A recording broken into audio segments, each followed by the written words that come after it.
Bagi anda yang berumur sekitar 50 tahun dan ingin fokus untuk menambah simpanan persaraan, boleh tonton video ini sampai habis dan save untuk rujukan anda kerana saya ingin kongsikan cara paling mudah dan berkesan untuk anda menambah tabungan anda dalam bentuk emas fizikal.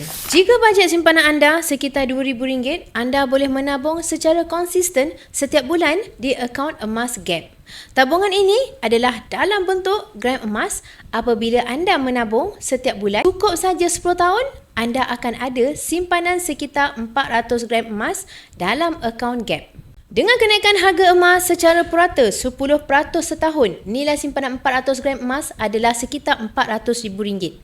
KBSP mengeluarkan kenyataan bahawa simpanan asas persaraan akan dinaikkan dari RM240,000 kepada RM390,000 menjelang tahun 2028. Ini adalah simpanan minimum persaraan dengan harapan dapat membantu pesara bersara dengan kewangan yang baik. Bagi yang masih belum cukup simpanan persaraan, fokus simpanan anda untuk simpan sebanyak mungkin sementara anda masih mempunyai sumber pendapatan bulanan. Bagi yang berminat untuk memulakan simpanan persaraan dalam bentuk emas fizikal macam ni, anda boleh klik borang sign up dan saya akan tunjukkan cara simpanan dana persaraan untuk anda. Emas, pasport kekayaan kita semua.